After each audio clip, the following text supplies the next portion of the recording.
Hi, this is Arun. Welcome to my channel. This is the interview section or interview series. So we have here one and only Kranti Kumar. So he's into AI, machine learning, etc. So let's hear it from him. So hi, Kranti Kumar. Please introduce. Hi, Hi. yeah, hi, this is Kranti. So I Can have you do been, that? Can you lower your screen? Your face is not fully visible. Can you? Yeah. No, other direction. Other direction. Yeah. No, that's opposite. Your face is not. Yeah. okay. Please go ahead. Okay, so yeah, so I'm Kranti. So I have been in the field of machine learning and artificial intelligence for the past 12 years, Okay. and I'm an entrepreneur. So I have a company called NKK Innovations where we develop some products, as well as I support some startups and also been in consulting business for the last 8 years, trying to help other companies in developing their products, which are connected to AI and ML mostly. And also in terms of strategy for early stage and mid-level startups to grow the business into next level and stuff like that. Okay. That has been my journey for the last 12 years, and it's still going on as far as everything is going fine. Building products in different sectors. So as of now, I covered almost 8 or 9 sectors, including medical, mechanical engineering, and design, development, and apps and everything. So, and future is more into AI, so we are focusing mostly in that area. That's great. Fantastic. That's a very nice introduction. So yeah, just one more thing.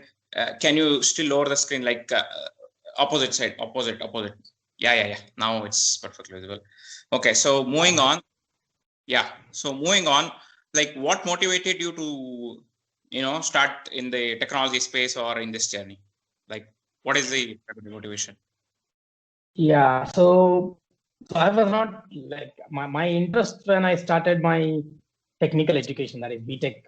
Obviously, like everyone, families push towards BTech. My family is not very well educated. So I'm from a very rural kind of, like, my village is almost 800 people. That's how small it is. Everyone is engineer or doctor, right? So Yeah, that's that's how the we thing. grow up. Yeah.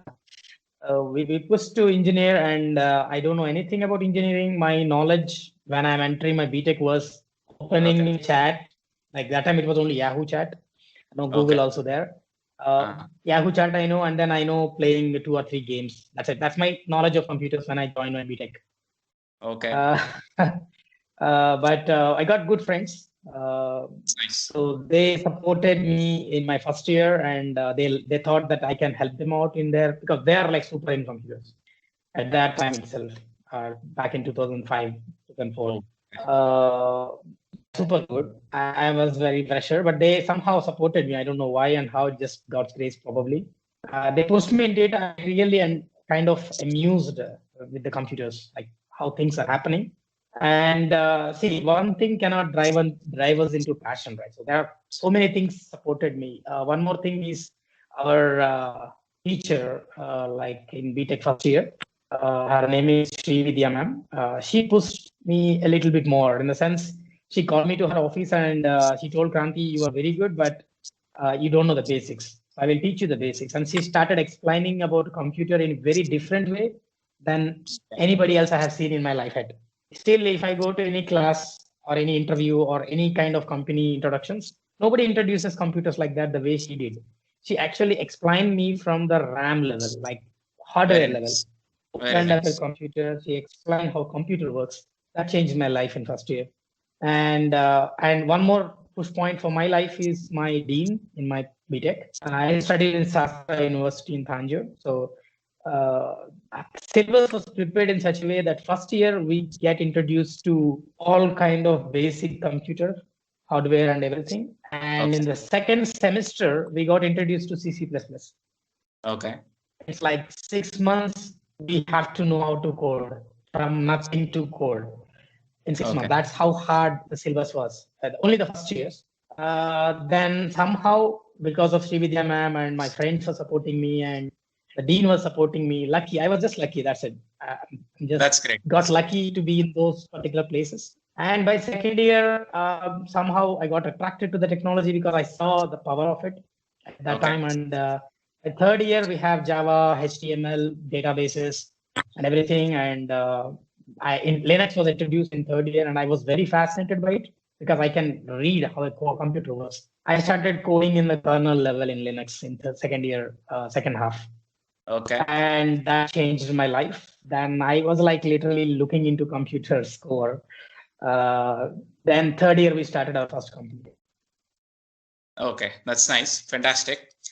So yeah, moving on to like the second question, like what do you enjoy most about your profession? So in my profession, mostly it's problem solving because it's very new field. Currently speaking, like in AI and ML. I Yeah. studied ML in my MS and research. So it was all machine learning research oriented. But when I come into practice, it's all practical, right? So still today, as of today, still in 2020, still people don't know where and how to use ML and AI. So Okay. it's like really difficult in one way and much more interesting in many ways. Okay. Okay. Hello, you're there? Yeah. I'm there. Yeah, we are live now. So yeah, moving on. The third question, like I want to know how you got started in your business. Like, how did you get started in your business? Yeah, so we started a program after I came back to India called Know Your Customer, kind of a program we designed for students in colleges to understand how to start a business, how to understand a customer. In order to prove that, we started exploring certain clients like photographers, teachers, colleges, lawyers. So in that, I got fascinated about certain problems which I can solve. So that's how I got motivation to start my own businesses, to build some products which can really solve the problems. That's nice. Good to know. So, like, how was your family support or friend support in your decision to start business? Like, usually in a country like India, like the background what you said, people like they prefer going to job and things like that. So, how was the support from family and friends?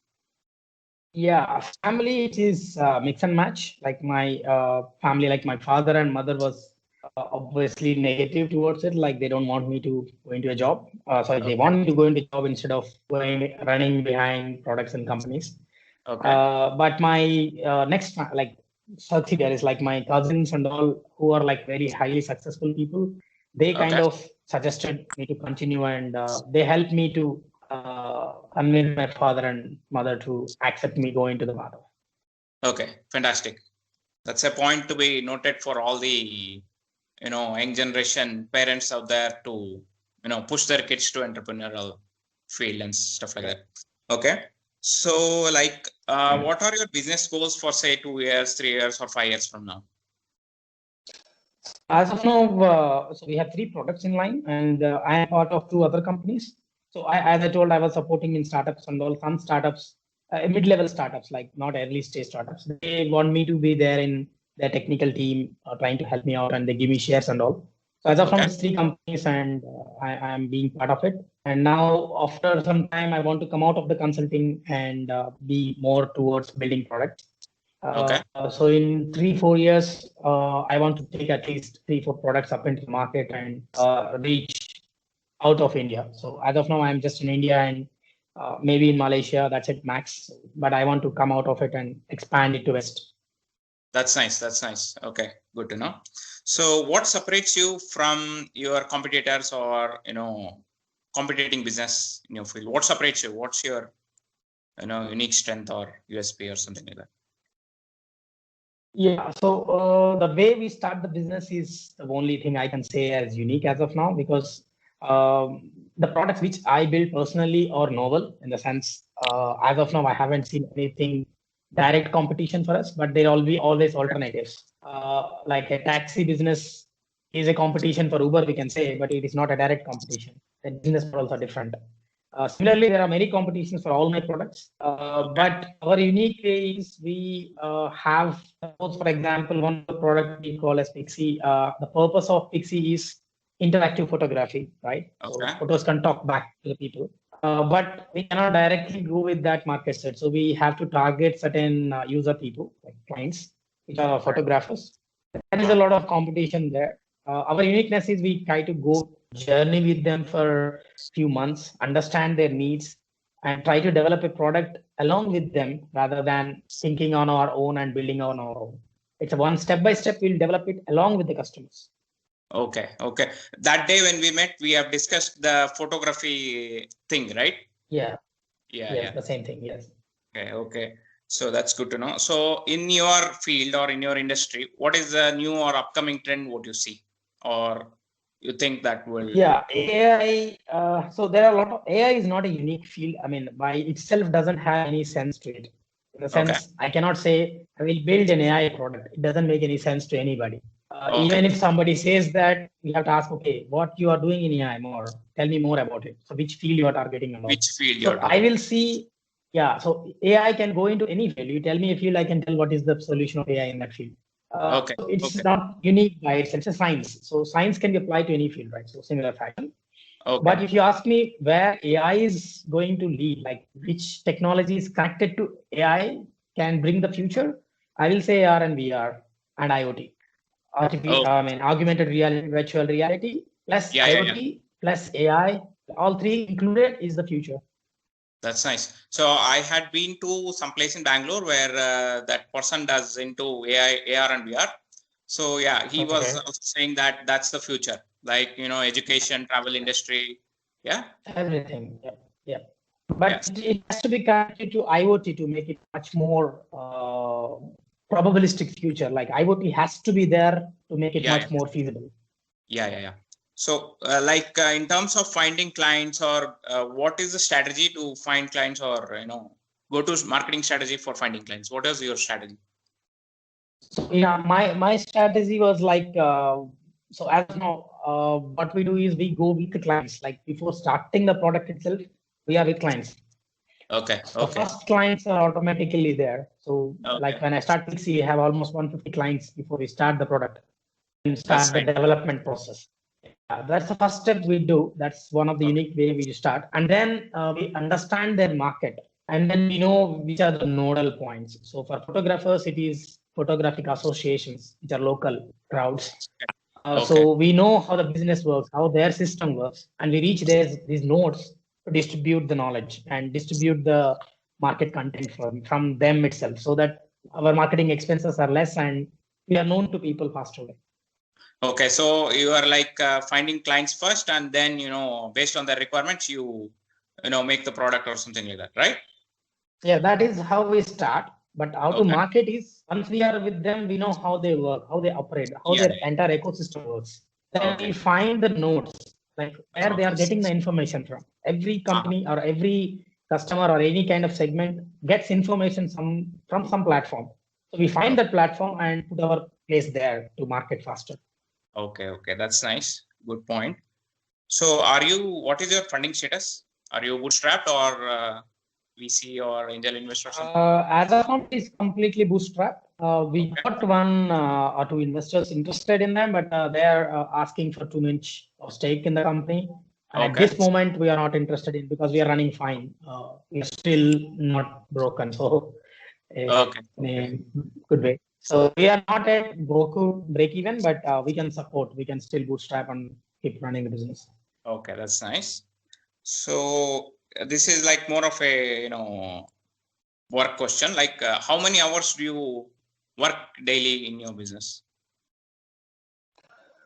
So I work around 11 to 12 hours a day on like Okay. regular work, including Okay. all the schedules and meetings and everything together. In that, I spare at least 1/3 on my businesses specifically. And if it permits, I'll extend the time, but nowadays it's too much of work. So it's one by third to my business and 2/3 to external businesses because that is my bread and butter. So. Okay. Okay. Okay. We are live again. So my next question is, what would you say is the top 3 skills for a successful entrepreneur? Number one, understand your client. You have to talk well. Okay. You should be the first marketing guy. If you're not, then find a guy who is an entrepreneur. Combinedly, you are one entrepreneur. Without that skill, you can never become an entrepreneur. Number one, even if you don't have technology, if you can talk and convince a person and understand your technology, then you are good to go as an entrepreneur. That's the number one skill. Sales skill you are saying. Yeah, sales. You have to Okay. understand, talk, get the information from people. If not sell, at least get the information. At least both Okay. of them is enough. Okay. So what is the second skill? I asked like top 3 skills. Yeah. Second, you should be able to understand what is missing in your team or in your company. If anything is missed, you have to be able to pinpoint the problem and you be that problem solver or get a person who can fit into that position. If you can do that, it's a successful part of our. We are again. So we are talking about important skill to be an entrepreneur. Yeah. So the third important skill I would say is manage your resources well, like financially, and you should be able to go into micromanage into finances if you're a very early stage entrepreneur. Once you grow ahead and in the growth stage, you can kind of delegate these tasks to others. But at the early stage, I would strongly recommend to put in your fingers and hands into even to micromanage things and even into financial issues. You should be very careful in spending the money and where you are getting the money from. What are your leverages? What are the assets? Like, you have to be very careful about those things. Okay. If you're the early stage guy, I'm talking about early stage entrepreneurs. Okay. That's fine. Good to know. So moving on, if you had to start over again, like what would you do differently or what would you change or if you had to start over again? These things I just mentioned, the 3 skills, I think I kind of missed somehow at the beginning stage. So I would definitely take care of those things and I start now. I already started doing that in my new business. Yeah. That's nice. Yeah. What is the best advice you have received in your entrepreneurial journey? Yeah. So one thing I have received is stop overthinking your product. Don't try to build everything. Kind of neglected those. I actually got them from 2-3 people who are very good mentors for me in my life. I kind of neglected in my early stages, and now I am giving the same advice, and I'm following that. So it's not good because when you are kind of releasing a product or building a product, always think of the core. What do you want to solve? That's it. Nothing else. All the peripherals will come in when you grow. Don't be everything to everybody. That's what you're saying. Like you don't have to overthink and right? Don't make your product that solves everything. Just find one core problem, solve it, prove it, and then slowly build the product step by step. Don't try to build one at a time, everything. That will not be a good idea. Yeah. Okay. What's the worst advice you have received in your entrepreneurial journey? Worst advice? Hire employees. Don't hire employees as you want. You have to be everybody in the beginning and only have partners. That's wonderful. Without partners, don't start. But hire employee only when you feel that it is extremely necessary and you can afford them. If you can't afford them and if you cannot, if you don't need them and if you hire them, both of them is going to spoil everything. And I got advices to hire people and I hired and I got my hands burnt. I had to remove them. It's again pain. So don't go to that pain. I will strongly recommend all the people to start working on your own. If you cannot find a partner who can, build a POC, go into market, test it. If it is running well, get funding or plan your finances well, then only jump into making a team. Yeah. Hiring employees and team. Okay. Okay. What advice you give for someone who is starting out in your field? In my field, clients, especially in AI and ML field, what I have seen is clients don't know the technology. I mean, not telling that they are worst people. They know the technology, but on very high level, they don't know what is the core of it. What is the limitations and what are the advantages and disadvantages of technology? So you should be patient and you should be able to explain. So as a AI guy, you should be having the knowledge to communicate. So you should be very good in communicating what is the use of AI and where it fails and where it is successful. Without that, if you're jumping into AI, you will be failing it. Okay. So last question, like what is the most satisfying moment in your entrepreneurial journey or the milestone that you have set and achieved like that? Yeah. So As any startup guy, so my first startup was very naive, so I didn't have much over there. Okay. But after having a lot of experience in the market, even after failing 2 or 3 startups and starting the third one with experience, still we have that passion of getting 1,000 customers at a time, or like keeping Nice. long targets, which is tough. So always Okay. keep one customer, the guy when he pays you the first 1 rupee, cherish Okay. every small moment. That will give a lot of strength. If you keep a target Yes. like, okay, I will get 1 crore rupees, then I'm happy, you will Yeah, never yeah. be happy in your life. So climb Cherish step by everything. step, moving Yeah. go step by step. That's what you're saying, right? Moving step by Even step. when your customer gives you 1 rupee, trusting you, he paid from his Yeah, pocket, cherish yeah. that moment. Even if it is half rupee, cherish it. That will That's break your business into best thing. Yeah. yeah, yeah. That's nice. So yeah, we have come to the end of the interview. It was very nice talking to you and learning so many things from you in a such short period of time. So we wish you all the best. So and Thanks. also today is New Year's Eve. Sorry I'm bothering you. So happy New Year and wish you all the best. Yeah. So bye. Thanks, Arun. Happy New Year. Bye bye. Yeah. Take care.